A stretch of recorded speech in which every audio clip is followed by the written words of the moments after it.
¿Dónde estás que te vemos en un espacio especial? Estamos en el espacio donde todo pasa, Magdalena. Estoy en el Fab Lab de la Escuela de Diseño de la UAI. Ustedes podrán ver atrás mío un par de máquinas 3D, unos trabajos de los alumnos. Es aquí donde todo pasa. Estamos en el edificio D, en el campus de Peñalolén, de la UAI, donde todo esto pasa, donde todos los sueños, donde la creatividad se potencia y básicamente uno puede hacer casi cualquier cosa. Así que sean todos muy bienvenidos al workshop. Voy a proyectar, vamos a introducir Sí. al trabajo de hoy. Felipe va a compartir Ahí, y no sé si durante están la viendo. exposición, sí, ahí se está viendo, ponlo en pantalla completa, y durante la exposición ustedes pueden ir dejando sus consultas en el chat, porque Felipe va a dar espacios para preguntas y al término también pueden ir consultando. Así que los pueden escribir ahora, no es ningún problema. Adelante, Felipe. Muchas gracias. ¿Cómo se escucha? ¿Se escucha bien? Si me pueden responder Sí. por chat o por voz. Perfecto. Entonces comenzamos. Bueno, sean bienvenidos al workshop de la Escuela de Invierno de la UAI, en específico de la Escuela de Diseño, Ingeniería en Diseño. Lo más relevante para nosotros en la escuela es entender qué es el diseño, ¿cierto? Y el diseño lo podemos entender dentro de otras definiciones como una planificación creativa que busca dar una solución a problemas específicos, a problemas concretos. Y esto es lo que nos mueve en la escuela de diseño. Entonces, es dar una solución a problemas concretos. ¿De qué manera? Con una planificación creativa. Lo más simple para que se entienda esto es dar ciertos ejemplos de la escuela de diseño, ¿cierto? Cómo se funciona, cuál es el rol que creemos nosotros estamos llamados a cumplir, ¿cierto? La solución de problemas. Un caso de estudio que se realizó en la escuela hace un par de años atrás era, bueno, ustedes saben que en Chile tenemos aproximadamente 2000 volcanes, ¿cierto? Chile es un país 100% volcánico. Esa cifra de 2000 es impactante. Ahora, cuando están todos estos volcanes, están tranquilos, no hay problema, ¿cierto? Lo malo es cuando no están tranquilos, ¿cierto? Pueden pasar cosas como estas, que las casas de las gentes se destruyen. Entonces, si entendemos el problema de que el volcán, cuando no está tranquilo, le destruye las casas a las personas, la solución del diseño podría decir, bueno, ¿qué pasa si el material que destruye las casas se las reconstruye? En las fotos que ustedes están viendo en este momento, vemos la cantidad de roca volcánica que genera un volcán. Para que tengan referencia, la foto superior izquierda, no sé si pueden ver el mouse, el cursor, eso aproximadamente tiene 5 metros de alto, ¿cierto? Ahora, si eso lo tomamos en cuenta como 5 metros de alto por una expansión de 5, 6, 7, 10 hectáreas, tenemos un material gratis que lo tenemos sí o sí que usar. ¿Cómo? Para reconstruir las casas que este mismo material le destruyó a las personas. Lo mismo pasa con las dos fotos que ustedes ven ahí, para que se den cuenta un poco de del tamaño de todo esto, de la expansión de todo esto. Ahí se ven unos personajes que nos estaban acompañando. Entonces tenemos mucho material. Efectivamente, y repito, destruye casas. ¿Cómo usamos este material que lo tenemos gratis, ¿cierto? Y en grandes proporciones para reconstruir todo lo que se destruyó? Bueno, muy simple, hay un proceso que es el comenzar desde la pieza o la roca volcánica en bruto, que tiene ciertas características, por ejemplo, entre otras, podría ser su porosidad. Eso que hace que versus ciertos materiales de construcción sea mucho más liviana. Entonces ya tenemos un plus que nos da este material por sobre un material que uno puede comprar en el Sodimac, ¿cierto? Etcétera, etcétera. ¿Cómo dar solución a esto? Con la roca en bruto. Generar un sistema constructivo, ¿cierto? Que son las piezas que ustedes pueden ver abajo, son las 4 fotos que ustedes pueden ver abajo. que reconstruye la casa, ¿cierto? Entonces, lo relevante es entender el problema, el material que le destruye las casas a las personas. La solución, ese mismo material se lo reconstruye como un sistema constructivo que toma en cuenta ciertas propiedades del material. El proceso es posible en parte con las máquinas que tenemos nosotros, que pueden trabajar con una precisión. Por ejemplo, el robot que ustedes ven en la foto de la izquierda es un robot que se puede mover en 6 ejes, ¿cierto? Con una precisión de 0.02 milímetros. Entonces, las máquinas también nos facilitan el trabajo de reconstrucción del material en bruto al generar cada uno de los bloques. Entonces, lo que se hizo en este caso fue justamente eso. Teníamos este material de aproximadamente unas medidas 50 centímetros por 30 centímetros, lo cortamos y generamos el bloque. Y además le damos un valor. Si se fijan en la foto superior de la derecha, el material que viene en un formato bastante rústico, ¿cierto? Que viene con tierra, etcétera, etcétera, lo podemos transformar a prácticamente que se vea como un mármol, es decir, le damos un valor al material también, teniendo como resultado ciertas estructuras que nos permiten entender el valor que le estamos dando nosotros a las nuevas, a las nuevas viviendas, ¿cierto? Que les podemos ofrecer a las personas que el volcán se las quitó. La foto de la derecha muestra muy bien la resolución, ¿cierto?, del corte que es posible con estas máquinas que nosotros tenemos en la escuela de diseño. Nuevas imágenes, ahora por la parte posterior del prototipo. Entonces uno puede comenzar a jugar con esta forma de algo muy bruto por fuera y muy definido por dentro, ¿cierto? Entonces también da la posibilidad de entender el diseño, ¿cierto?, desde los datos que me da el material, que por fuera se vea muy en bruto, como es la lava, como son las rocas volcánicas, pero por dentro que se vea prácticamente como algo con muy buena definición, muy pulido, muy limpio, etcétera, etcétera. Entonces, lo relevante es entender que hay un problema y que el diseño va en función de ese problema. Sin problema no hay diseño, no existe. El diseño da lo mismo si es un diseño chico, si es grande, da un poco lo mismo la escala, nace de un problema. En este caso el problema, te lo repito, era el material que destruye las casas a las personas. La solución se los reconstruye bajo una metodología de trabajo con un material y con todas las herramientas tecnológicas que tenemos acá en la escuela. Un segundo problema, los bosques de Chile, que aproximadamente son el 25% del territorio nacional, aproximadamente, estas son cifras del año 2018, para construir una casa en madera, que efectivamente puede ser la manera más sustentable que hay de construir hoy en el mundo, pero finalmente yo tengo que sí o sí a ese bosque le tengo que quitar un porcentaje, ¿cierto?, para construir una casa en madera. Entonces, si tenemos como premisa que lo más lógico sería el no tener que cortar árboles, ¿cierto? Pero ¿cómo yo con las propiedades de la madera puedo construir una casa o puedo construir algo sin cortar un árbol? Y acá tenemos unas compañeras que nos ayudan a eso. Lo que ustedes están viendo acá es una foto de ciertas bacterias. La escala la pueden ver en la simbología que se ve en la esquina inferior derecha. 100 micras. 100 micras, para que se hagan una referencia, sería algo así como 0.001 milímetro. Entonces cada una de las bacterias tiene ese largo.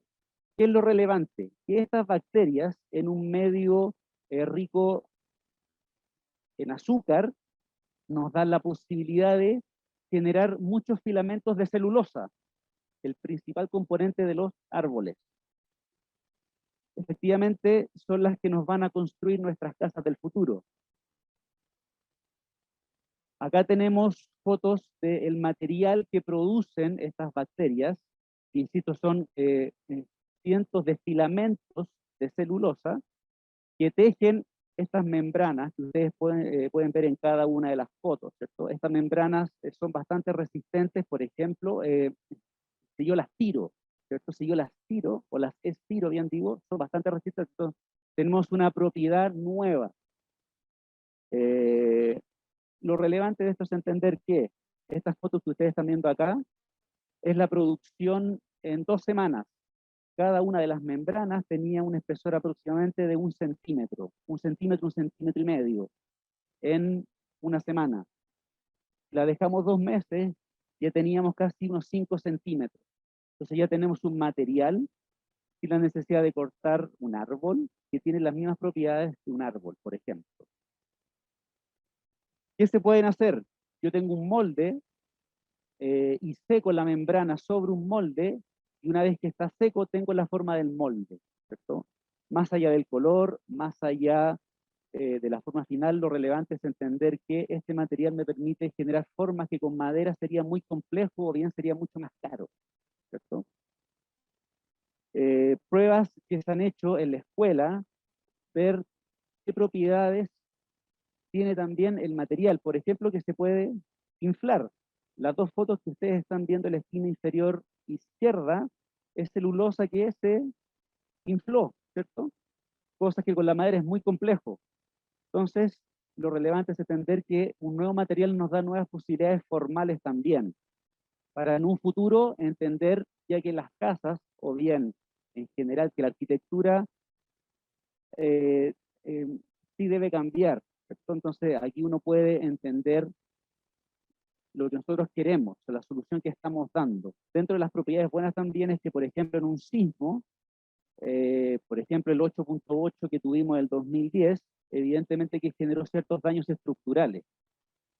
¿Eso qué quiere decir? Que el edificio que sufrió esos daños se tiene o bien que reparar o bien que demoler. Lo relevante es que este material, y por su lógica constructiva, es tan simple como que se haga una nueva mezcla y se parcha en donde se generó esa grieta, en donde se generó esa fisura, entre otras cosas. Entonces, hay ciertas ventajas por sobre los materiales un poco más convencionales, por llamarlo así.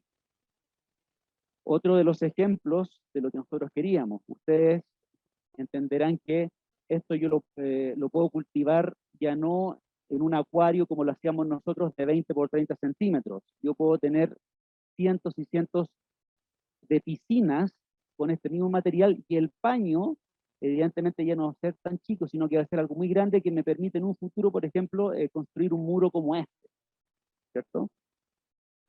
Entonces, repito, lo más relevante en la metodología que tenemos nosotros es entender que el diseño es una solución creativa a un problema específico, ¿cierto? Da solución a un problema, y esto es relevante que se entienda muy bien. Si no hay un problema que resolver, no existe el diseño. ¿Okay? No es que yo me levante un día en la mañana y diga, yo voy a hacer esto. No, no nace tan simple, nace de un problema que debe ser investigado, que también debe ser analizado, etcétera, etcétera. Estos dos ejemplos muestran un poco la metodología de la escuela. Esta escuela tiene cierta estructura curricular, ¿cierto? Cuyo eje principal o los cursos principales, en este caso, son los talleres. Son los talleres. Los talleres que van de una escala menor a una escala mayor en relación a lo que se puede, en este caso, construir. Estos son los talleres principales que tenemos nosotros: el diseño de interfaces, de productos, de espacio, de ecología y entorno, y el proyecto complejo. Esos son los 5 talleres, ¿cierto? Que van de una escala más pequeña a una escala más grande, desde la creación o del trabajo con un chip hasta el diseño de una ciudad, por ejemplo. Entonces, entender que el diseño no es algo en específico, no es ni una silla ni un mueble, no, sino que lo es todo, es la solución a un problema, y ese problema evidentemente puede ser muy chico, puede ser un poco más grande, y la solución evidentemente también cambia en función del problema, de una escala, en este caso menor, a una escala mayor, el trabajo con chip, como yo les comentaba, al diseño de una ciudad. Y evidentemente que estos cursos, para que funcionen de buena manera, necesitan de otras asignaturas complementarias, que van desde la fabricación, electrónica, la teoría o la representación también, ¿cierto? Entonces, el grupo de cursos que van complementando a los talleres les van a entregar a ustedes ciertas técnicas, desde la fabricación, el cómo se construye algo, desde lo teórico, bastante relevante, desde la representación, el cómo se muestran los proyectos. Entender también que cada uno de estos talleres está vinculado a los centros de investigación de la escuela, ¿cierto? Que son 4 centros de investigación en específico, ¿ok? Que también trabajan con el tema de las escalas, ¿ok? Entender también que ustedes entran en el 4º semestre, que comienzan con el taller 1, en este caso es el diseño de interfaces, en el 4º semestre, diseño de productos en el 5º semestre, de espacios en el 6º semestre, ecología y entorno en el 7º, y en el 8º, el proyecto complejo, es un poco el nombre se debe a el entender que ya sabemos manejar todas las escalas y cómo eso se pone en función de un proyecto un poco más avanzado, un poco más complejo, ¿cierto? Ahora, ¿qué pasa en los 3 primeros semestres? Se estarán preguntando ustedes. Si a la carrera entran en el 4º semestre, ¿qué pasa en los 3 primeros semestres? Deben elegir un plan común de entrada a la carrera, ¿cierto? Ese plan común puede ser de ingeniería civil industrial o bien ingeniería comercial. Entonces ustedes hacen los 3 primeros semestres en ingeniería comercial o en ingeniería civil industrial. Y luego entran a la carrera de diseño. Entonces ya van a tener una base, una muy buena base matemática, por ejemplo, que es bastante relevante también para los cursos de la carrera de la escuela de diseño. Ahora todo muy claro, pero ¿qué pasa en el semestre 9 y 10? ¿Cierto? Ya tenemos claro que diseño comienza en el 4º semestre y termina en el 8º semestre, que tenemos que comenzar con 3 primeros semestres en ingeniería comercial o bien en ingeniería civil industrial, pero ¿qué pasa en el semestre 9 y 10? Deben elegir un magíster de especialidad de 5º año. Es decir, ustedes también salen con un magíster de especialidad, ¿okay? Que van desde los magísteres de innovación y diseño, innovación y emprendimiento o marketing. Cada uno de estos magísteres son bastante complementarios a los que ustedes van a saber hasta o en los primeros 4 años. Perfecto. ¿Pero cómo? ¿Y eso es todo? No, eso no es todo. Deben saber más cosas, ¿cierto? Entre otras, que evidentemente, si ustedes quieren, bien digo, pueden optar a una doble titulación, a una doble titulación. Es decir, ustedes van a salir ya con 2 títulos, ¿cierto? De ingenieros en diseño y además pueden optar a, por ejemplo, ingeniería comercial, ingeniería civil industrial, ingeniería civil en bioingeniería. Entonces, las opciones que tienen de complementar la carrera base diseño son muchas. Dudas, consultas, ya sea por chat o por voz, siéntanse libres de preguntar. Carlos Sarmiento está levantando la mano. O sea, por ejemplo, uno toma la carrera de diseño y, por ejemplo, si yo la quiero complementar con ingeniería civil e industrial, los ¿Sí? primeros 3 semestres serían de ingeniería civil, después diseño y después Exacto, el magíster. exacto, tal cual. Y al momento de la titulación me da el de ingeniería civil y de diseño. Eso es si es que tú haces, en este caso, como yo lo explicaba muy bien acá, si tú optas en este caso por la doble titulación, solo optas por la doble titulación, que se entienda muy bien, a diseño se entra en el 4º semestre, es decir, los 3 primeros semestres tú debes elegir ingeniería comercial o bien ingeniería civil industrial, ¿cierto? Después, desde el semestre 4, tú comienzas en diseño, ¿ok? Y en el 5º año, tú debes elegir uno de los magíster de especialidad de 5º año. Muchas Quería gracias. complementar algo a la pregunta, entonces, si después el estudiante quisiera tomar una doble titulación, en el caso de la doble titulación con civil industrial y bioingeniería, sale el magíster y pasan los ramos que faltan para terminar civil industrial o civil en bioingeniería. En el caso de la doble titulación con comercial, permite también salir con un magíster de 5º año. Recuerden que también para tomar, por ejemplo, una doble titulación con ingeniería comercial, debo haber ingresado a la universidad por el plan común de ingeniería comercial y así lo mismo con civil, ya sea para industrial o bioingeniería. Gracias. Por el chat también hay una pregunta, Nico. ¿Cuáles son las opciones de validar? Ahí estaba leyendo. ¿Cuáles son las opciones de validar el o los dos títulos en el extranjero? Y si es muy costoso. Tengo entendido que es un trámite que se ve directamente con el Ministerio de Educación. Nuestra universidad se encuentra acreditada, que nuestros títulos tienen absoluta validez, por lo que no habría ningún problema. De los costos no te podría contestar yo en específico porque no lo manejo. No sé si alguien del equipo de admisión directamente maneja esa información, te la podríamos dejar en el chat en el caso de manejar. Sí, y para complementar eso, le hemos dejado las mallas de doble titulación y la malla de ingeniería en diseño también ahí en el chat, pero pasa que es realmente un valor importante, que ingeniería comercial tiene la triple corona internacional, es decir, está súper validada internacionalmente, la única en Chile que tiene la triple corona, ¿ya? Y civil industrial también tiene la acreditación internacional, que solo 2 escuelas en Chile la tienen. Entonces, todos esos procesos hacen que las validaciones de estos títulos en el extranjero sean más fáciles. El detalle en sí probablemente va a depender de cada país, pero ya tú cuentas con una acreditación internacional que te ayuda muchísimo, ¿ya? Así que eso es parte. Perfecto. Entonces, Lo último que quisiera agregar en relación a la doble titulación de las carreras es que tienen que tener en cuenta que no es que el estudiante tenga que pagar 2 carreras en simultáneo, sino que se paga el arancel mensual correspondiente a la carrera que están cursando. Entonces se cursa un año más para obtener la doble titulación, se agrega el pago de un año más de universidad, pero no de las 2 carreras. Entonces por eso es un gran beneficio para los estudiantes de la UAI. perfecto.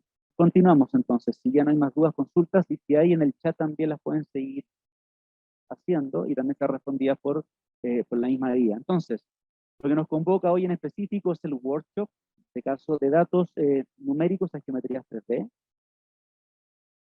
Lo relevante es entender lo siguiente, muchachos, que los computadores dan la posibilidad de expresar ciertos parámetros y sus relaciones en base a un grupo de rutinas. Esto ya lo decía un arquitecto en el año 1939, es decir, el tema de los datos era relevante ya hace 80 años, 82 años en específico. Repito, los computadores dan la posibilidad de expresar ciertos parámetros y sus relaciones a través de un grupo de rutinas.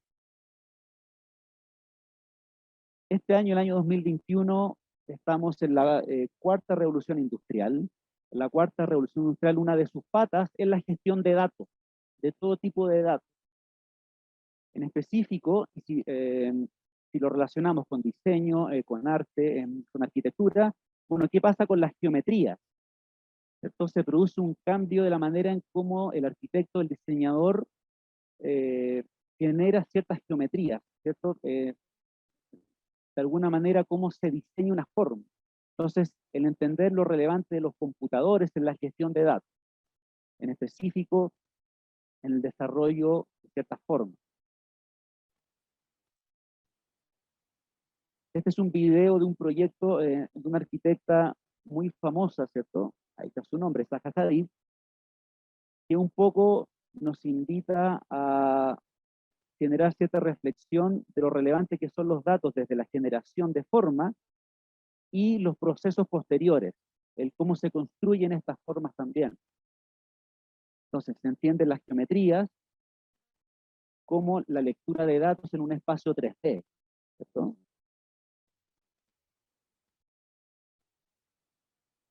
Como con las medidas específicas del proyecto, como esos puntos en el espacio de trabajo tridimensional me dan cierta forma, como el computador tiene la capacidad de procesar los datos, bien digo cada uno de estos datos, y los voy procesando en función de lo que yo quiero conseguir. Esto lo voy gestionando en función de lo que yo quiero conseguir. Entonces, entender el modelo 3D no solamente como algo que me muestra una figura, sino como datos. El modelo 3D básicamente son datos que me permiten ir haciendo ciertos cambios en tiempo real, entre otras cosas. y yo voy tomando esas decisiones en función de lo que yo quiero lograr, ¿cierto?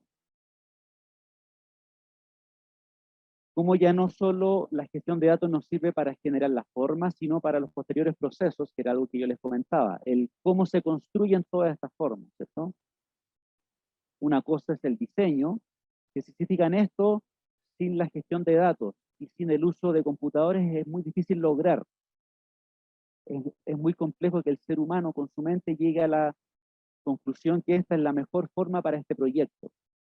Lo que les comentaba, la gestión de datos no solo sirve para la generación formal, sino para los posteriores procesos, el cómo se construye eso, cómo se construye una forma que de por sí es bastante compleja de construir, ¿cierto? Porque no es ni una caja, no es un paralelepípedo, es una forma un poco más orgánica. Entonces, cómo esos datos son capaces las máquinas de leerlos también y pueden construir lo que nosotros queramos.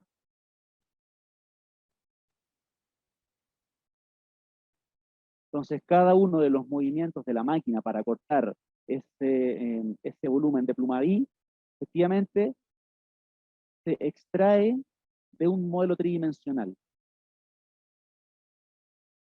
Y finalmente, un complemento que tiene que ver con la construcción ya en las últimas etapas de este proyecto, ¿cierto? Entonces, cada una de las rotaciones que muestra ahí, evidentemente que no es que se diseñó desde cero, no. Son datos que yo les doy a esa máquina, que se basan en lo que yo generé en el computador, y cómo es tomado el dato para construir esto. Entonces, es muy relevante para nuestra carrera también que se entienda eso. Entonces, tenemos claro que el diseño nace de un problema, efectivamente, es dar una solución creativa a un problema. Y esa solución, entre otras, viene de los datos que se modelan en un programa 3D o vienen de los datos propios del problema, como era el caso de la roca volcánica que les mostré en un comienzo. Los datos desde el material que tomamos nosotros fueron muy relevantes para saber lo que se podía o bien para lo que no se podía hacer.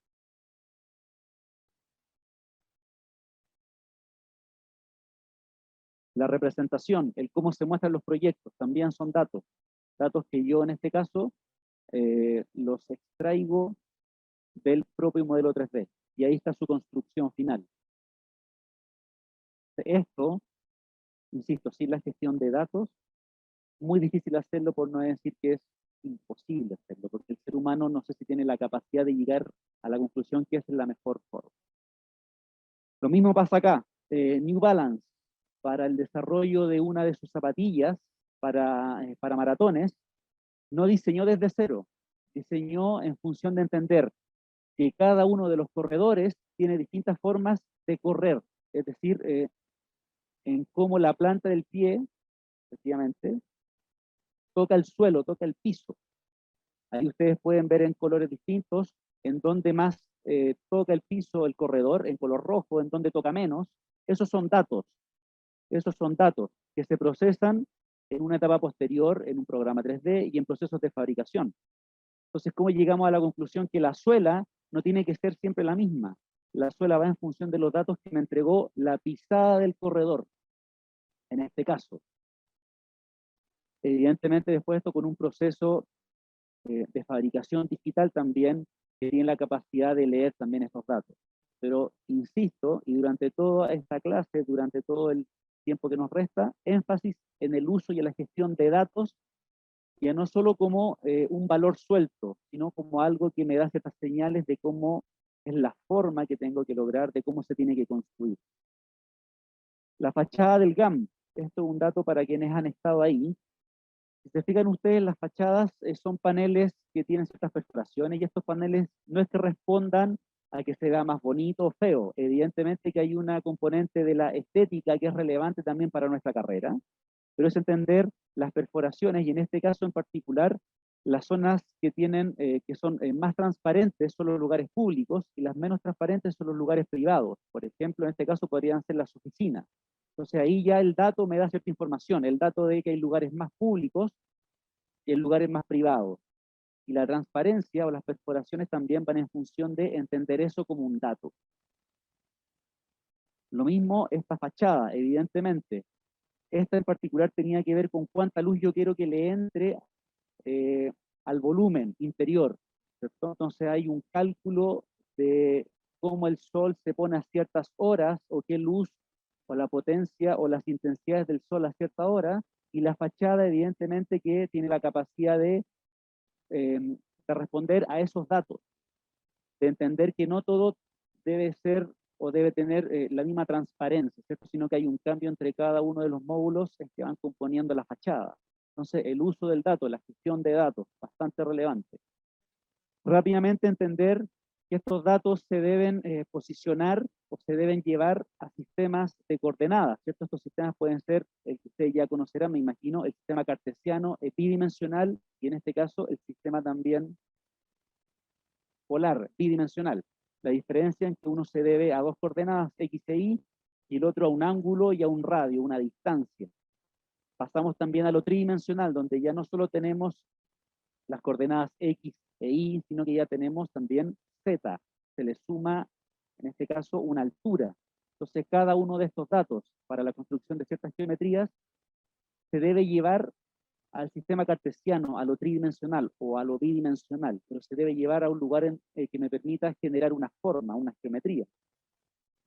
Entender también la combinación de cada una de las coordenadas y los planos de construcción, ¿cierto? En procesos como, por ejemplo, para construir ciertas geometrías, ¿cierto? Para construir prototipos, el producto final, etc. Algo muy simple para que quede más claro: una caja. Una caja, en el fondo, se debe a ciertas componentes, o sea, no nace de la nada. Hay datos que son relevantes que se le entreguen a cierto programa o a un proceso para que se genere esa caja.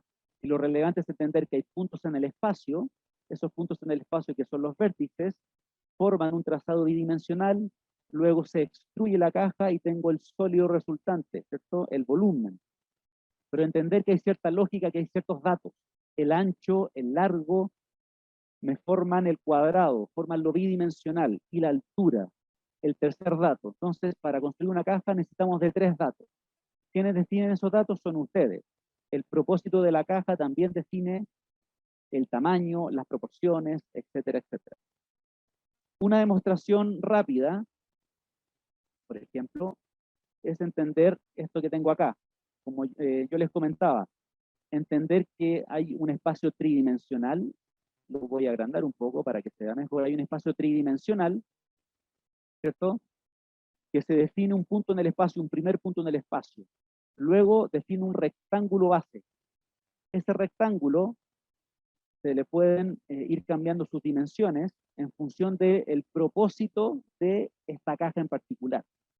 Y una vez que tengo la relación entre el punto principal, el primer punto que yo pongo en el espacio de trabajo, y el rectángulo, entiendo que esto se debe extruir para construir un volumen. ¿Ok? Entonces, insisto con lo relevante de la gestión de datos, el propósito de esos datos en función de una geometría en específico, en este caso un volumen, que ustedes podrán decir puede ser una silla, puede ser una mesa, etcétera, etcétera. Los invito ahora a que entren, y esto se los voy a mandar rápidamente, control C, y lo voy a mandar por el chat, control V, enter, para que entren desde sus celulares o bien desde el computador a esta página, a este link, que tiene que ver, bien digo, justo con el diseño en base a estos datos. Para posteriormente les voy a plantear una pregunta. Entonces, los invito a que entren rápidamente y modifiquen las variables del ancho, del largo, de la altura también, y entiendan en tiempo real lo relevante que es entender finalmente, bueno, ¿quién es el diseñador? Entonces ustedes se estarán preguntando, así como yo me preguntaba también, bueno, ¿quién es el diseñador? ¿Soy yo, que tuve la capacidad de entender que una caja se debe a un ancho, un largo y un alto? ¿O son ustedes? Me imagino en este momento están cambiando las proporciones de la caja, ¿cierto? Insisto, esto puede ser visto desde el celular, desde el computador, como ustedes quieran, pero tiene como fin el entender la pregunta, o en que nos cuestionemos justamente eso. Bueno, ¿quién es el diseñador de esto? Vuelvo nuevamente a la presentación. Ustedes, si quieren, por mientras pueden jugar ahí con la transformación de la caja, ¿cierto? Este es el sitio web que también está en el chat.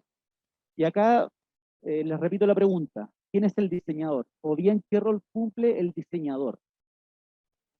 Si bien la forma de la caja es bastante simple de entender, porque son tres variables las que hacen posible la caja, ¿cierto? Como tal. Pero ¿quién es el diseñador?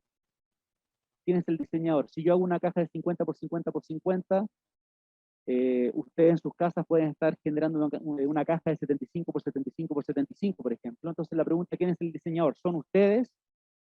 O en este caso fui yo que tuve la capacidad de entender las variables o los datos necesarios. Estas son preguntas que nos hacemos constantemente durante la carrera. Bueno, ¿quién es el diseñador? ¿Cuál es el rol del diseñador? Y acá tenemos un muchacho que les voy a presentar, el señor Thomson. El señor Thomson es un biólogo escocés nacido en el siglo XIX, ¿sí? En el 1800, claro, el siglo XIX, y que postuló en su libro sobre el crecimiento y la forma lo siguiente, que básicamente somos todos iguales. Hay gente más proporcionada, menos proporcionada, como quieran, pero somos todos iguales. Todos tenemos la misma grilla base, es decir, todos tenemos los mismos datos, con las mismas variables. Y dependiendo de la deformación de la grilla, de la deformación de los datos, evidentemente que los resultados pueden ser distintos. Pero lo que postuló el señor Thomson a principios del siglo XX, 1919, es que básicamente todos somos iguales, todos tenemos la misma grilla. Es decir, todos somos de la misma familia, por decirlo así. Estas fotos queda muy claro cuáles eran en este momento, digamos, cuáles eran sus postulados. Es decir, efectivamente son todos los peces iguales, solamente que la grilla o que el dato o la variable es la que se va modificando y se van generando nuevas especies. ¿Ok? Pero lo interesante es justamente entender esto. Entender que lo relevante, la gestión de datos, ¿cierto? En este caso la grilla, las proporciones de la grilla, y la variación de esos datos nos va generando nuevas formas. Este es un ejemplo rápido que les quiero mostrar de un estudio norteamericano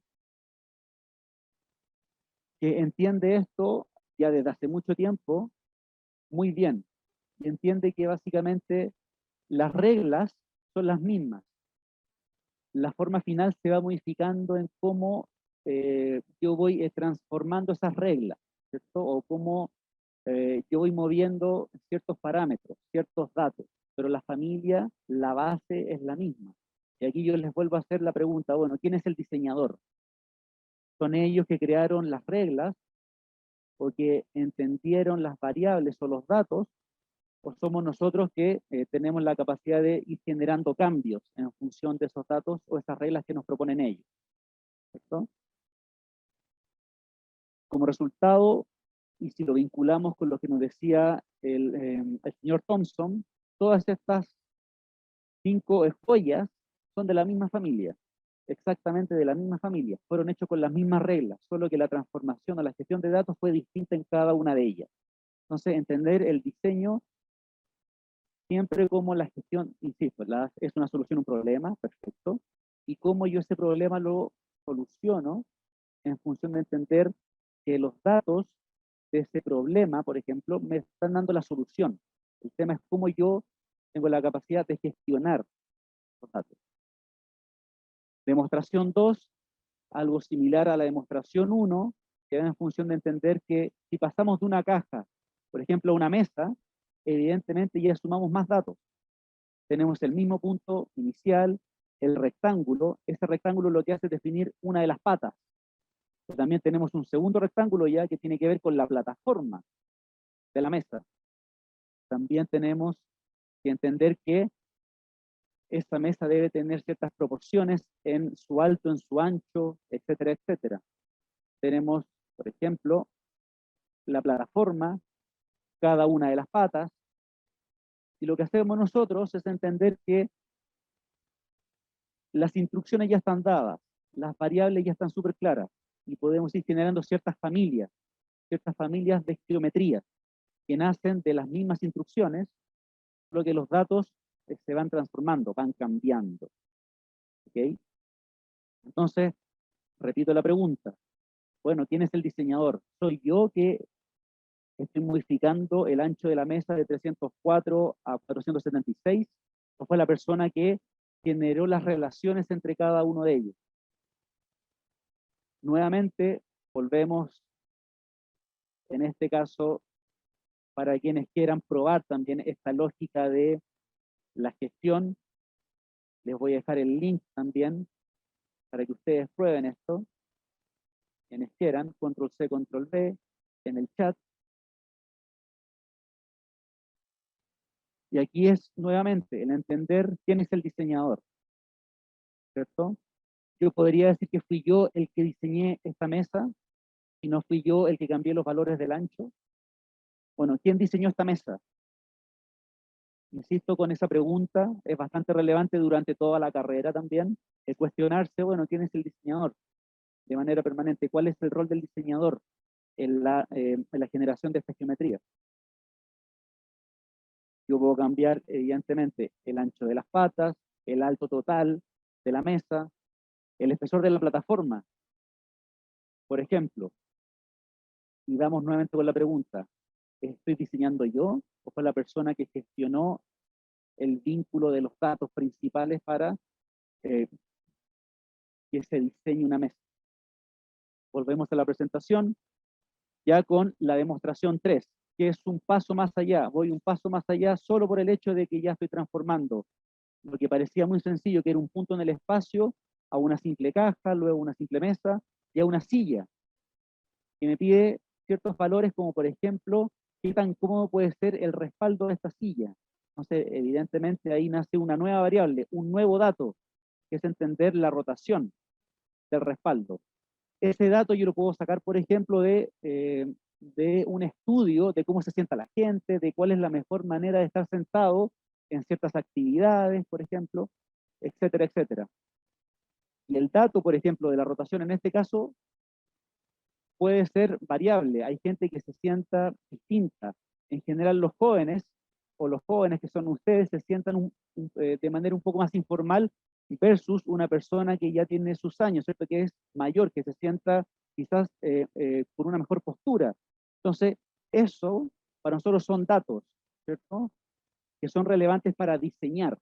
Entonces ya el dato no es un dato solamente que venga desde el material, sino que tiene que ver o que lo traemos desde las actitudes o las maneras que tienen las personas de moverse, por ejemplo, en este caso, de estar sentado.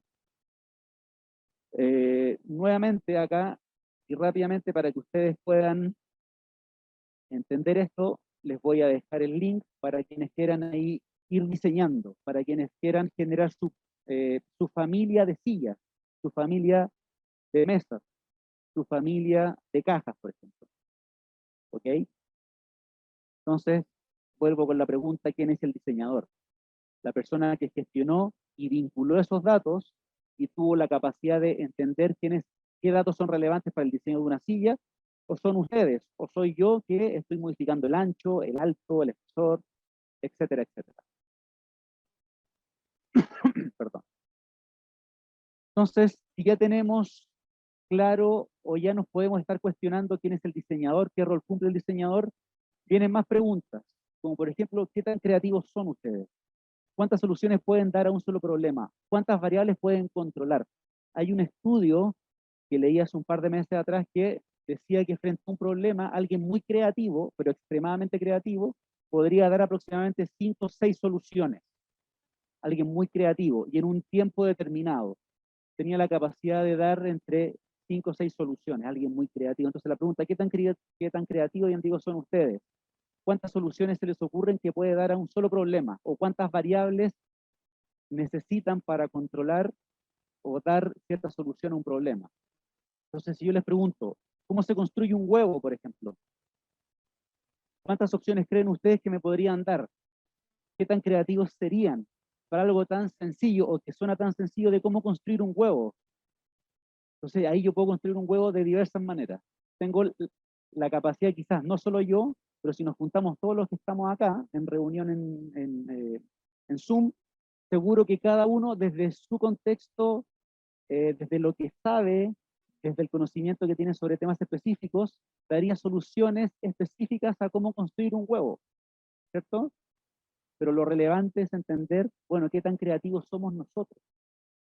Por ejemplo, cómo gestionamos esos datos, qué capacidad tenemos de gestionar la cantidad de variables, como por ejemplo la construcción de un huevo. Aquí, si se fijan, hay resultados variados, desde gente que hizo una síntesis, que ya se deja de leer el huevo, por ejemplo, esta de acá ya se deja de leer tanto el huevo, versus otras que lograron el huevo prácticamente el mismo huevo que yo puedo comprar en el supermercado. Hay gente que hizo síntesis, que entiende que un huevo, que es una forma que tiene doble curvatura, que se llama, que es un poco más orgánica, se puede construir con elementos que son más regulares, ¿cierto? Entonces cada uno desde su concepto, desde su conocimiento, entiende también la solución al problema o gestiona los datos en función de lo que sabe. Un caso tipo, para que entiendan que ahora los computadores nos están haciendo la pega. Incluso nosotros ya no tenemos que gestionar los datos. No es tan necesario. Curioso, porque yo les dije que era muy relevante, sí. Pero en el siglo XXI, la cuarta revolución industrial, que tiene como una de sus patas la gestión de datos, ha llevado a que hay ciertos programas de diseño que eso lo tienen súper entendido y súper asumido. Y aquí hay un problema tipo. Yo tengo un muro y tengo una geometría que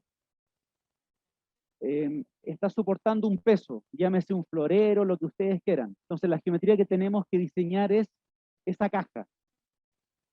Nuevamente, ¿cuántas ideas, si yo les pido que me lo entreguen en 4 horas más? ¿Cuántas ideas de caja que soportan un florero o un peso en específico son capaces de hacer ustedes?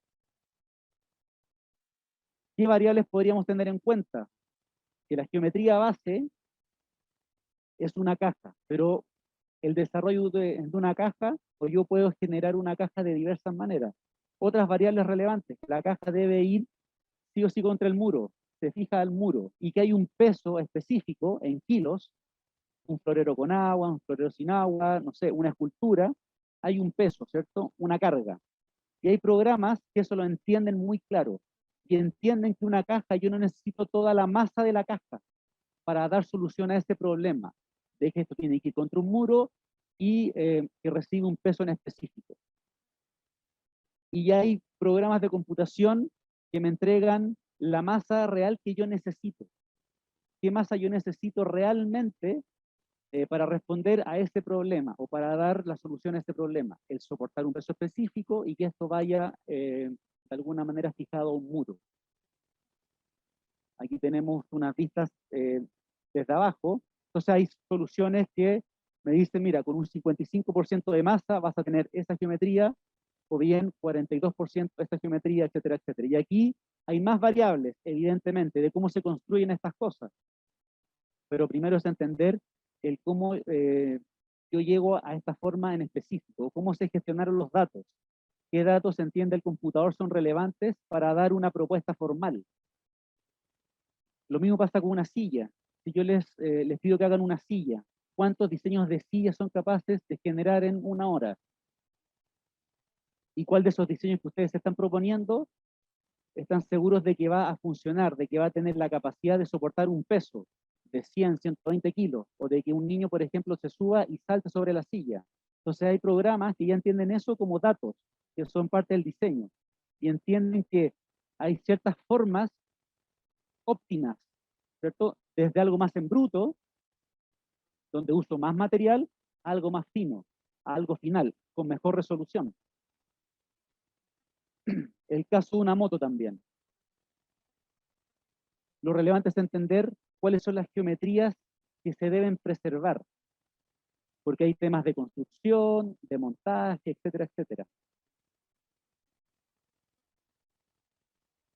Entendemos entonces variables como los métodos de fabricación, el peso mínimo, lo que debe resistir. Primero hay que entender cómo funciona una moto, cuáles son las cargas, bien digo, en ese punto específico. Entonces, la capacidad que tienen los software de hoy en generar eso, pero entendiendo que las variables se las doy yo, ¿cierto? Yo soy el que define las variables, yo soy el que le entrego los datos. Entender también que tenemos múltiples posibilidades que responden a ciertas cosas, como la facilidad en su fabricación. Si esto es muy difícil de fabricar, bueno, quizás ese es un dato que yo tengo que entregarle al computador. Pero con las máquinas, por ejemplo, impresión 3D o el mecanizado, ya no es tanto tema el cómo se fabrica. Digamos, soluciona problemas específicos. Entonces, la gestión de datos, muy relevante. Dudas, consultas. En el chat, creo que había una en el chat. Sí, en el chat hay una pregunta, Felipe. Se podría decir que el ambiente es el diseñador, ya que dependiendo de las características se crea un diseño. Sí, evidentemente. Evidentemente. Nosotros lo que estamos entendiendo en la escuela de diseño, que estamos en un contexto donde hay herramientas tecnológicas que nos permiten dar solución a problemas de distinta manera como era hace 10 años atrás. En este caso, la gestión de datos. Pero la pregunta que yo le hacía, que se la voy a seguir repitiendo en este tiempo que nos queda, es, bueno, ¿cuál es nuestro rol real? Primero es entender qué variables son las que nos dan ciertas pistas, ¿cierto? ¿Qué necesitamos nosotros entender del problema específico? ¿Qué datos necesitamos extraer del problema específico? Había una mano levantada, no sé si la bajó la persona. Yo tengo la mano levantada. María, Hola, tengo una duda sobre lo que postulaba Thompson. cuéntame.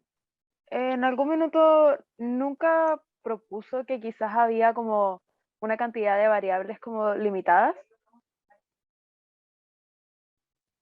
Mira, el tema de las variables limitadas va en función de las capacidades que tienes tú o que tengo yo. Para un software, las variables limitadas básicamente van en entender cuántas combinaciones entre los datos o entre las variables es posible de crear. En el ejemplo que les mostré de la moto, se generaron aproximadamente 1500 formas, geometrías, ¿cierto? Las variables o los datos eran el cómo se fabrica, el peso específico que tenía que tener esa pieza en la moto, ¿cierto? ¿Cuál es el material? Porque no todos los materiales se pueden, no con todos los materiales se puede construir esa pieza. Entonces, el límite de posibilidades, evidentemente, que yo tendría, no serían las 1500, serían muchas menos, pero el computador tiene la capacidad de entender las combinaciones posibles, ¿cierto? En función de datos que yo entrego. Entonces, es relevante que se entienda justamente eso. La pregunta que yo le hacía, bueno, ¿qué tan creativos somos? Quizás somos muy creativos, pero no tenemos la capacidad de vincular todas esas variables y en tiempo real como si lo puede hacer un software. Ahora, ¿nos vamos a quedar sin pega? Ustedes dirán, los diseñadores, los arquitectos. Seguro que no, porque aparte que las máquinas, desde mi punto de vista, vienen a reemplazar o nos vienen a dar cierta mano con tareas específicas, pero no con el trabajo específico, no, con tareas específicas de ese trabajo sí, pero no van a reemplazar el trabajo, sino las tareas específicas. Entonces, evidentemente que en un futuro o en un presente vamos a tener que entender el trabajo en colaboración con todas estas herramientas, pero los que estamos diseñando las variables, o los que diseñamos finalmente somos nosotros. Y la geometría aquí deja de tener tanta relevancia, sino que lo más relevante es entender qué datos o qué datos debo yo generar o extraer para que se produzca esa geometría. Acá nos preguntan rápidamente, y lo voy a responder rápidamente, ingeniería en los programas más complejos, los enseñan en la carrera, los enseñamos. O el estudiante de forma autónoma no, los enseñamos. En cada uno de los cursos de fabricación digital, de modelado 3D, etcétera, etcétera. ¿Ok? Vamos a las máquinas entonces. Pero finalmente, ¿cómo lo construimos? Con máquinas que son controladas por computador. Estos computadores son capaces de leer datos desde un modelo 3D, por ejemplo. Entonces, ya el dato no es propio del modelo 3D, ¿cierto? Sino que la máquina tiene la capacidad, al igual que una impresora, ¿cierto? Que algo bastante sencillo, que una imagen la convierte en datos numéricos, en el código que lee la impresora y entiende el desplazamiento y dónde debe ir poniendo ciertos colores. Entonces, esto es un poco un resumen de cómo funciona una impresora, ¿cierto? De casa, que cualquiera de nosotros puede tener, y lo relevante que esto mismo se lleva a las máquinas por más innovadoras que sean, o por más tecnología de punta que tengan, funcionan de la misma manera. Leen un modelo 3D, lo codifican, ¿cierto? Y lo convierten en variables de desplazamiento, en coordenadas X, Y, coordenadas X y Z, entre otras. Y ahora vamos con la demostración de alguna de las máquinas que tenemos acá. Si quieren, las preguntas las podemos dejar al final, las que quedan. Entonces, voy a dejar de compartir pantalla, porque ahora vamos a compartir pantalla desde la cámara que tenemos acá. Aquí tenemos una tecnología digna de cualquier canal de televisión. Estamos con 5 pantallas, con gente acá que me está ayudando, con Javier, con Nicolás, con la Nicole, que me están ayudando. Sin ellos esto sería imposible, yo estaría pero loco. Así que aquí tenemos a Javier, el jefe del laboratorio. Si pueden ampliar o si pueden anclar, ahí estoy yo, ¿no? Ya nos estoy viendo, hola, ¿cómo están? Ahí está la Nicole, ahí está Nico también, que nos ayuda, y ahí está Javier, que en este momento no quiere salir. Entonces, comenzamos con las máquinas 3D, por ejemplo. Las máquinas 3D, ustedes saben que son sumar capas una sobre otra y construyen un modelo tridimensional, evidentemente. Ahí le vamos a poner play a una de estas máquinas.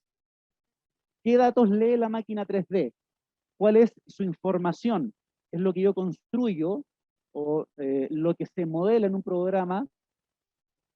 ¿Qué programas se estarán preguntando? Hay millones. En esta escuela ustedes van a ver muchos de ellos.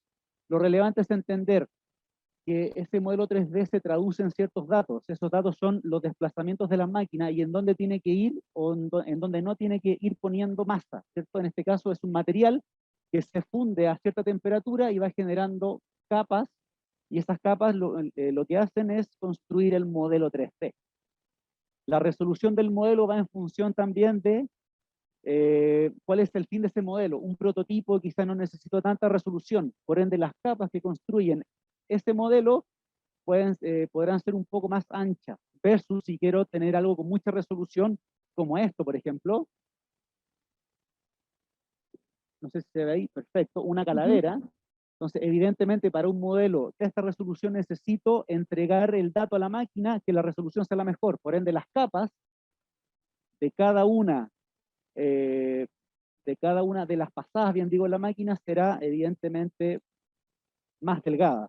También tenemos cosas increíbles como esto, ¿cierto? Generar las articulaciones sin la necesidad de un postproceso en que yo voy uniendo cada una, no, esto en tiempo real, la máquina tiene la capacidad de entender la separación entre cada una de las articulaciones y generar cosas como esto, ¿cierto? En este caso, en el fondo es una lagartija, me imagino, cuyas articulaciones sería lo más complejo de construir.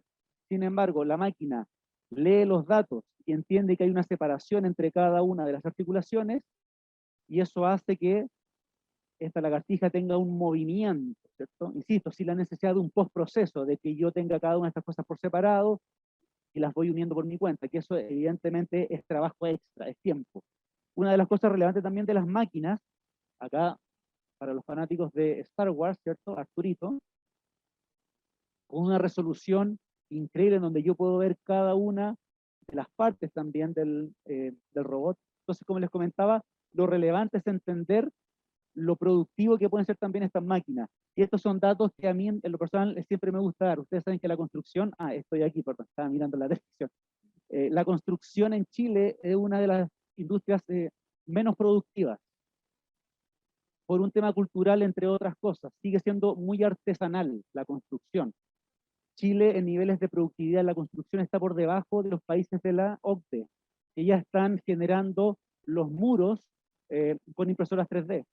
eso hace que la productividad suba. Bueno, en Chile todavía en ese sentido estamos súper atrasados, entonces lo relevante de entender la máquina, no solo para hacer cosas como esta, ¿cierto? Que pueden ser súper choras, ¿cierto? Pero no tienen quizás una función específica. Pero ¿qué pasa si yo esto lo llevo a una industria como la construcción? Tengo menos tiempo de construcción, no hay desperdicio, acá no hay nada que cortar, nada se desechó, no hay basura. Entonces, si esto lo llevo a otra escala, eso se los pregunto o se los menciono para que de alguna manera le den la relevancia que puede tener el uso de estas tecnologías, y es también lo que queremos como escuela, ¿cierto? Que el mundo va para otra parte de cómo estamos hoy parados, ¿okay? Tanto en el diseño, en la arquitectura, en la construcción. Nos vamos al láser, querido Javier, vamos para acá. Adelante, estudio. Una máquina láser, por ejemplo, que nos permite generar cortes bidimensionales. Bidimensionales. Yo les comenté el tema de los sistemas cartesianos, bidimensionales o tridimensionales. En este caso, por ejemplo, una silla bastante orgánica en su forma, ¿cierto? Que, insisto, si yo les pregunto o si les pido que me diseñen una silla en 5 minutos, ¿cuántos de ustedes llegarían a esta forma? No lo sé, probablemente ninguno, y no es que no les tenga fe, pero probablemente ninguno, porque no tiene la capacidad todavía de vincular ciertos datos para llegar a la conclusión que esta es la mejor forma para esta silla en específico. ¿Y cómo construimos una silla bastante orgánica? En este sentido, una solución bastante buena es con secciones en X e Y, en las coordenadas X e Y. Entonces, si yo saco una, creo que esto está pegado, no lo puedo sacar, pero estas son piezas planas. Lo mismo que esto, efectivamente. ¿Qué es esto? Uno podría pensar que esto es un prototipo para, por ejemplo, no sé, una silla para que sienten más personas, un refugio, lo que ustedes quieran. Y si esto lo llevamos a otra escala, esto ya es una viga de un tamaño real. Entonces, lo relevante de entender, no solo el modelo de la máquina, sino el potencial de escalabilidad que tenemos también con estas tecnologías. Y acá está funcionando, tengo entendido, lo que tenemos acá, como les comentaba. Tenemos un diseño, en este caso bidimensional, en un entorno de un software tridimensional, pero en este caso es un trazado bidimensional con líneas, y la máquina láser, que lo que hace básicamente, como lo dice su nombre, es tirar un rayo láser que tiene la capacidad de leer la información bidimensional, que es el logo de la UAI con este cuadrado, tiene la capacidad de leer lo que yo generé bidimensionalmente, el vector, esas líneas, y genera formas como esta, con tolerancias bastante buenas, en este caso 0.02 milímetros tengo entendido, ¿cierto? Entonces, lo relevante y el potencial que tienen todos estos procesos, estas metodologías de entender la gestión de datos, desde el 3D, en este caso es un trazado bidimensional, pero en un programa 3D, hasta su construcción, ¿ok? Podemos generar piezas como esta, ¿cierto? Un ensamble, entre otras. Insisto, quizás esto pongo sobre la mesa no es nada, pero si yo tengo la creatividad, bueno, qué figuras, qué geometrías, qué productos yo podría crear con esta misma lógica, de piezas iguales, que una vez que se van, que se van ensamblando, bien digo, generan ciertas formas, ciertos productos. Si yo tengo quizás 4 o 5 más de estos, podría generar incluso una silla, vaya a saber uno. Entonces, lo relevante es entender también el desplazamiento que yo les mencionaba. El desplazamiento en esta máquina que es en 2D es en X y Y, ¿cierto? X e Y, ¿cierto? Ese desplazamiento tiene la capacidad de la máquina de entenderlo porque extrae los datos del modelo, extrae que esto es igual a movimientos específicos, ¿cierto? Eso que se ve ahí es un guante que se hizo, ese guante en esta escuela debe tener muchos años, ¿cierto? Entender también la capacidad de, con esta máquina y un patrón bidimensional, como un material rígido, yo lo puedo hacer en este caso que sea flexible, con un patrón bidimensional de cortes, ¿ok? Entre otras cosas. Y finalmente, para ir terminando, bueno, era un poco lo que yo les comentaba, en otra escala, ¿cierto? Ya no en un prototipo, en una maqueta. Este es el logo de nuestra escuela, que se cortó en una máquina que trabaja en otra escala, con otras dimensiones. Ahí estamos pasando de una máquina láser de 90 por 60 centímetros a una máquina que corta un espesor de madera de 18 milímetros, de 21 milímetros, y nos permite generar ya cosas a una escala más real, ¿cierto? Esto mide 1,20 m por 1 metro o 1,20 m también prácticamente. Entonces, lo relevante de entender la escalabilidad también de todas estas aplicaciones. ¿Ok? Y finalmente, Nico, ayúdame acá. ¿Qué pasa, por ejemplo, si nosotros queremos trabajar con moldes? Un molde, que se entienda muy bien, es un proceso donde yo tengo una matriz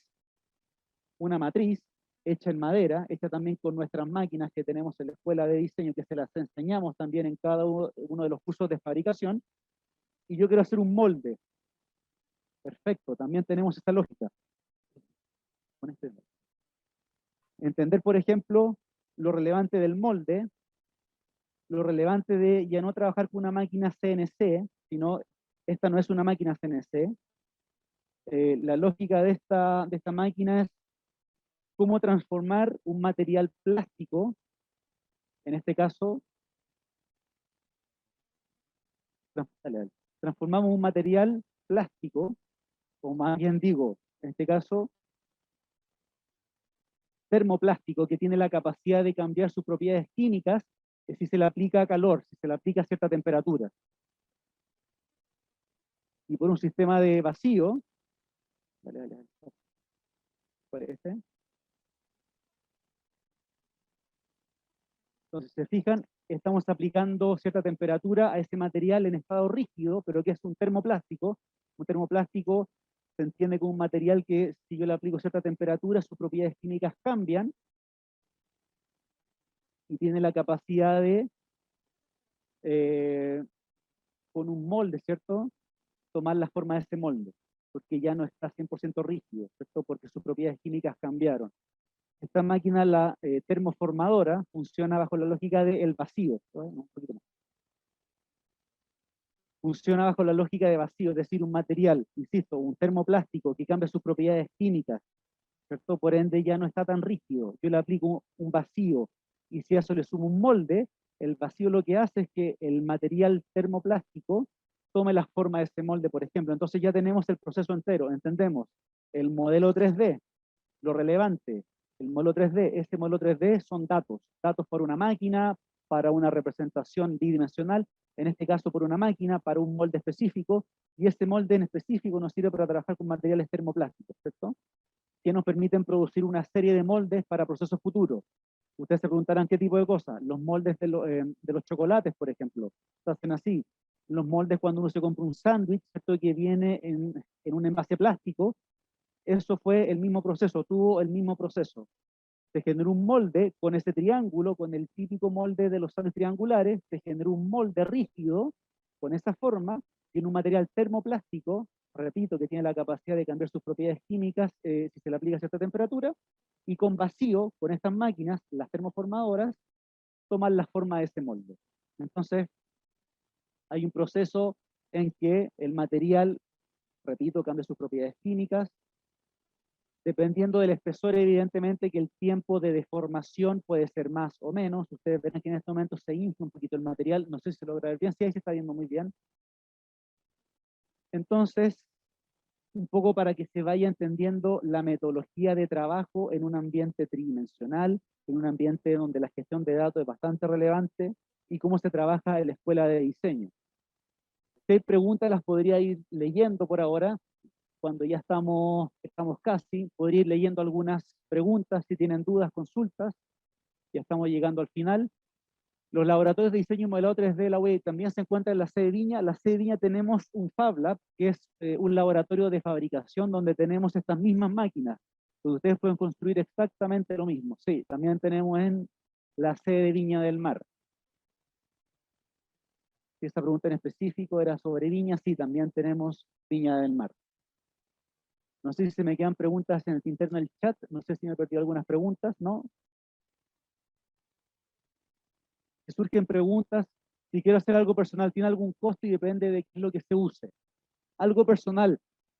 En estos laboratorios no tienen como fin que ustedes hagan algo que no tenga otro fin como el académico, es decir, las tareas y los trabajos que se tienen en esta escuela, que tengan que ver con construir, con fabricar cosas, sí es posible hacer. Cosas personales ya no es posible hacer, ¿ok? Entonces, ¿qué vamos a hacer ahora? Fíjense, todavía no, entonces le vamos a dar más calor todavía. Ah, está abajo, está abajo. Está abajo, está abajo. Está abajo. Bueno, ahí tiene que ver un tiempo de la temperatura en función del material. Como te respondía, con fines 100% personales no es posible. Fines 100% que tengan que ver con trabajos que te piden los profesores, etcétera, etcétera, todo lo puedes fabricar acá sin ningún problema. Así que eso. De hecho, eso se da mucho, y es una súper buena pregunta porque eso se da mucho en la escuela, que llega gente que tiene un cumpleaños el día sábado y le quiere hacer un regalo a la tía y corta y hace todas las cosas acá, el láser, y después nosotros, oye, pero ¿cómo? Si esto no, eso está prohibido, prohibido. Por una cosa súper lógica también, estas máquinas, entre más se usen, evidentemente que se van gastando, y si se van gastando, evidentemente que yo tengo que generar ciertos cambios en repuesto, etcétera, etcétera. Entonces, para que no pase eso, que va a pasar igual, pero para que no pase tan seguido, se evita que los alumnos hagan trabajos personales o que no tengan ciertos fines académicos. ¿Tá?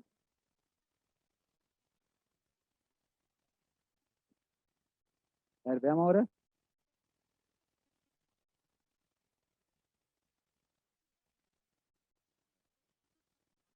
El material está un poco frío todavía. Son las cosas que pasan cuando estamos en vivo. Esas son las cosas que pasan, pero no sé si les ha quedado claro.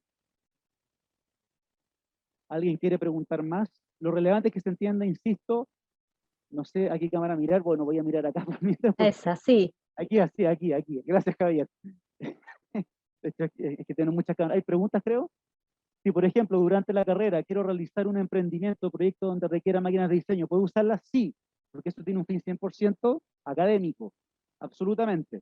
Evidentemente que tiene que estar justificado para qué curso, cuál es el fin de ese emprendimiento o de ese proyecto, pero sí, en este caso, estamos abiertos a darte las facilidades para que se usen todas estas máquinas. Uso personal, estricto personal, el regalo para la tía, para la polola, para la abuelita, ese tipo de cosas, cero posibilidad. Y aquí está el jefe del laboratorio, que ustedes no lo están viendo, pero aquí está que me está diciendo cero posibilidad para trabajos personales.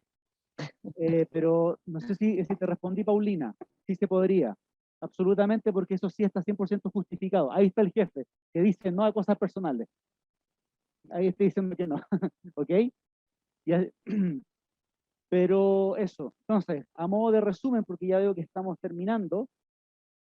Las láminas que tienen al lado, es el resultado de lo que se está haciendo ahora con esta máquina. Sí, bueno, muchas gracias por ese feedback, no sé quién me lo...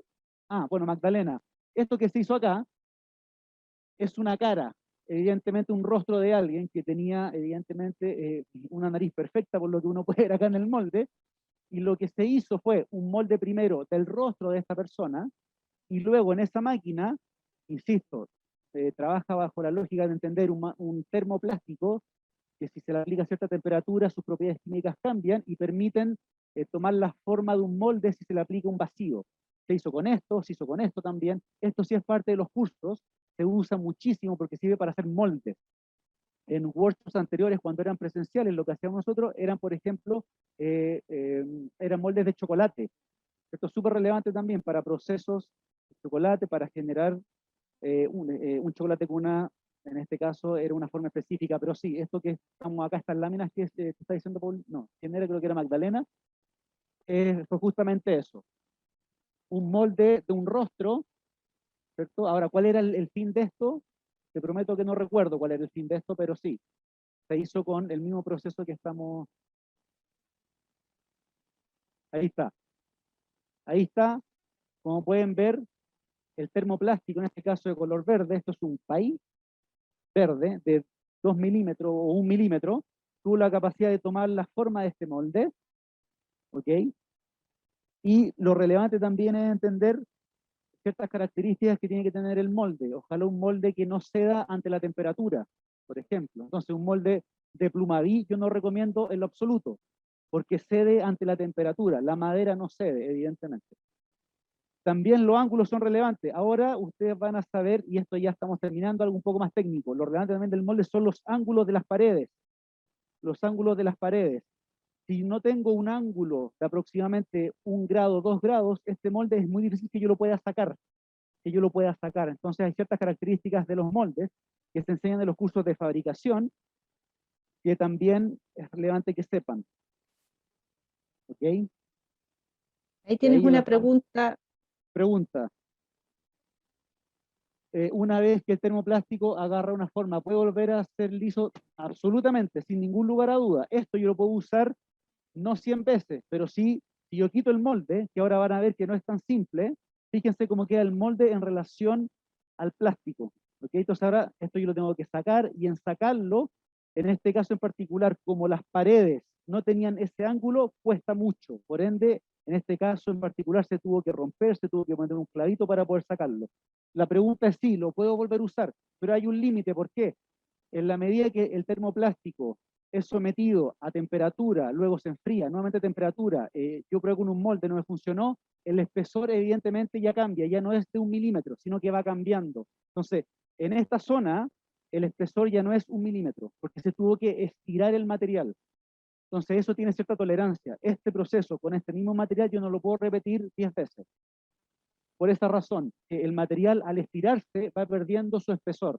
Entonces va a llegar un momento que el espesor ya no va a ser 1 milímetro, ni 0,5, ni 0,2, sino que va a ser 0,1, y cuando haga el vacío para que tome la forma del plástico, se rasga. Entonces, evidentemente, lo puedo volver a usar, sí, pero hay ciertas cantidades de posibilidades de fallar con este mismo material. Eso.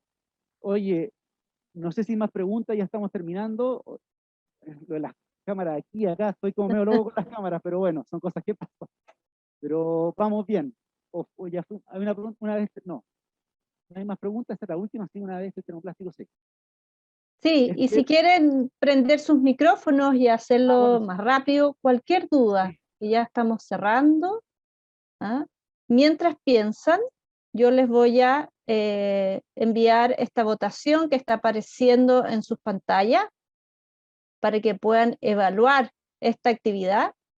Y por supuesto, en el fondo eso nos ayuda siempre a estar pensando cómo hacerles cosas atractivas y cómo realmente mostrarles lo que se hace en una carrera, que es súper difícil, ¿no? Sobre todo online, imagínense. Así que... Más en esta carrera en particular, que es mucho que los alumnos estén con las máquinas, estén tocando el material, estén probando, estén prototipando, estén fallando mucho. Esta es una carrera en que se falla mucho, y eso tiene un valor también. El error acá tiene un valor que le damos, porque la única manera de llegar a buen puerto, de hecho, ustedes se dieron cuenta que nosotros con Javier y con Nicolás esta máquina la hemos usado muchas veces. Hicimos un primer intento y nos falló porque la temperatura no era la mejor. Entonces, esta máquina, o sea, esta carrera en verdad tiene mucho de eso, de estar acá, de probar, de fallar, de prototipar. Así ¿Y que, cuál es el valor de eso, Felipe? o sea, el prototipo, punto uno, tiene como fin no el saber qué está funcionando en tu proyecto, tiene como fin el encontrar los errores. Entonces, eso en sí mismo ya es un valor. Insisto, el prototipo no tiene como fin el encontrar las cosas buenas de tu proyecto, tiene como fin el encontrar las cosas malas de tu proyecto. Ahí está, perdón que me haya cambiado. Entonces, insisto, eso ya en sí tiene un valor. Y se le da mucho énfasis en que los alumnos prueben, prueben, prueben hasta llegar al ideal, que probablemente nunca lo van a encontrar, ¿cierto? Por el corto tiempo que tienen los cursos, por la cantidad de carga que tienen los otros cursos también, pero el valor que se les da al fallar es altísimo. O sea, una entrega perfectamente puede ser que yo muestre todos los intentos que hice y que ninguno me sirvió, pero sí que permitieron el sacar ciertas conclusiones para mejorar en un futuro. Entonces, el error Claro. tiene un valor importante en esta escuela. Y por eso tiene sentido el nivel de laboratorio que tienen, porque en el fondo permite no aprender en teoría, sino que ir ensayando, haciendo miles de intentos, que además genera aprendizaje, para ir en el fondo logrando al final el producto final. Exacto. De hecho, una de las preguntas ahí tiene que, si puedes subir un poquito en el chat, no sé quién está controlando esa Dale, Nico, si puedes subir, dice, para concluir, ¿se podría decir que la UOI es la única universidad que tiene un laboratorio de modelo 3D y de maquinaria más grande del país? No es el único que tiene un Fab Lab. De hecho, la red de Fab Lab en el mundo, porque esto es algo mundial, tiene aproximadamente 1000 Fab Lab en el mundo. Entonces, si somos lo único en Chile, es cero posibilidad. Ahora, que contamos con máquinas quizás de mayor escala, más grandes, que nos permitirían hacer cosas aún mayores, como un auto, ¿cierto? Que eso es lo que nosotros siempre hemos querido hacer nosotros, porque tenemos todas las máquinas para hacerlo. Yo ahí te digo que sí, pero ¿somos el único que tiene un Fab Lab? No, no. Ahora, la metodología nuestra se basa en el Fab Lab como algo bastante relevante. O sea, todos los cursos en algún momento van a tener que estar acá para prototipar, para fallar, y quédense con eso, quédense con el valor del error, y eso es un valor para nosotros, ¿cierto? Me pareció una actividad chévere y bastante interactiva, dentro de la posibilidad, muy buena explicación, me gusta la gran mayoría y conocimientos que puedo. Muchas gracias. Muchas gracias por los comentarios. Muy chévere. O sea, tú no eres de Chile, ¿o no? Diana. Debe ser de Venezuela como es Javier, el jefe del Fab Lab, de nuestro Fab Lab, es de Venezuela, ahí está. De hecho, ahí te está haciendo con el dedo hacia arriba. Oye, pero qué buenísima, buenísima. ¿Y de qué ciudad eres tú? Ahí está respondiendo de qué ciudad. En una son parientes, Javier, y, y no sabemos. Que uno puede ser un palo blanco también que teníamos ahí. Pero sí, y siendo súper sincero, no somos lo único en Chile. Imagínense, insisto, una red de 1000 Fab Lab y ahora son más, porque el 1000 el dato de 3 años atrás. Ser lo único en este momento es imposible, no, hay más. En Chile nos dice Javier, que es el jefe del Fab Lab. Javier. Nosotros somos parte de la red chilena de Fab Lab, y bueno, en este momento hay alrededor de 20 Fab Lab registrados a nivel nacional y se siguen sumando. Recién la semana pasada ya nos estaban tratando de incorporar a 2 o 3 más. Así que bueno, no somos los únicos, pero sí podemos decir con mucho orgullo que este laboratorio tiene capacidades que los demás Fab Labs no las tienen. Así que eso es un plus sumamente importante. Mira, dice, viví en Monagas. Monagas, pero nací en Sucre. Del Oriente nos está diciendo acá Javier. Esa es la respuesta que te podemos dar súper sincera, porque sería fácil decir, somos los únicos, somos los mejores, no. Pero lo más relevante aquí, muchachos y muchachas, y todos los que estamos acá, es la creatividad. Al final, todas estas máquinas se basan en la creatividad de cada uno de ustedes. O sea, si no son creativos, y acá les damos las herramientas para dar solución a problemas de manera creativa, pero si no tienen creatividad, esto la verdad que no le van a poder sacar mucho partido a todas estas cosas. Pero aquí en la escuela nos motivamos a la creatividad. De manera... La creatividad también se desarrolla, Felipe, ¿no es cierto? Se aprende. Exactamente, con todos nuestros cursos, que están enfocados a dar una solución creativa a problemas específicos. Ese es nuestro lema, y quédense con eso. De toda esta charla, de toda esta hora y media, quédense con eso. Y con el tema de los datos. El tema de los datos es un temazo. De hecho, es presente, no es ni el futuro, es el presente. Ahí, Juan Glenn, me encantó esta clase, no sabía mucho que se trata la carrera, pero con esto se puede aprender. Muchas gracias. Muchas gracias a todos ustedes. Espero que haya quedado claro. Si no hay cosas claras, o si no quedaron cosas claras, me disculpo, la verdad, pero espero que les haya sido entretenido. Veo que los participantes, yo no sé cuántos participantes hay, pero bueno, eran 43, ahora hay 41, creo, se fueron 2, me imagino que ya fueron a almorzar, porque ya por el tiempo estamos 5 minutos pasados, pero eso, espero que les haya gustado, les doy las gracias a ustedes, a Javier, a la Nico también, aquí a Nicolás, por el apoyo, y si se deciden, nos vemos en un futuro. Si tienen dudas, la Nico siempre está respondiendo dudas, así que si le escriben a ella, seguro que se las va a responder. De hecho, ha estado toda la pandemia ahí respondiendo dudas sentada en el computador, así que sean bienvenidos a la carrera. Muchas gracias, Felipe. Y Nicole, si puedes dejar el mail directamente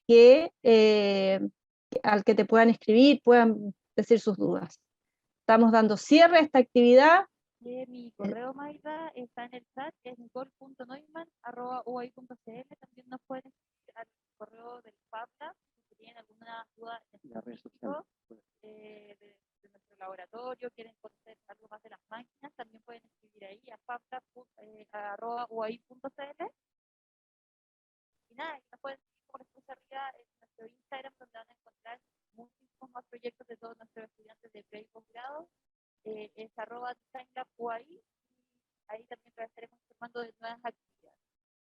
Y también nos pueden Perfecto. seguir, y por último, ya como para finalizar, ahora sí que sí nos pueden seguir en nuestras redes sociales, que Nicole también ahí nos va a escribir en el chat, de Instagram, Twitter creo que no tenemos, no sé si tenemos Twitter. Messenger también, ICQ para los más antiguos, que quieran volver. Así que eso, muchas gracias a todos ustedes. Sí, Y cualquier muchas duda que gracias, tengan, Felipe. no hay de qué. Ha sido un placer y espero que les haya gustado. Y las cosas que no quedaron muy claras, les pido las disculpas, pero eso. Así que Muchas gracias, Felipe. Los dejamos, bueno, agradecer a todo el equipo de Ingeniería en Diseño que hoy día transmitió y estuvo ahí Bien, para Nicolás, Nicole. ustedes. Sí. Exactamente, todos los que están allá. Sí. Hay muchas formas, bueno, están los mails para que se puedan comunicar y después como consulta a alguien. Todas estas grabaciones nosotros las subimos a el stand que tenemos de Ingeniería en Diseño en nuestra feria UAI Online. Las vamos a mostrar luego. Estamos aquí en pantalla, están viendo las convocatorias si quieren ir presencial o virtualmente a la universidad. En el fondo pueden inscribirse pinchando ese código QR. Están también exactamente motivarlos para el segundo ensayo de la prueba PDT para este año. Vamos a tener todas esas pruebas, es online. Y a continuación de eso hacemos unos talleres específicos súper interesantes que se llaman ensayo y error, que es sobre la base de lo trabajado. Estos son nuestros datos de contacto, de admisión, sáquenles una copia de pantalla para que se puedan quedar con ellos. Y finalmente, Aileen, si nos puedes mostrar la feria UAI Online, que quiero, en el fondo, es súper interesante que ustedes...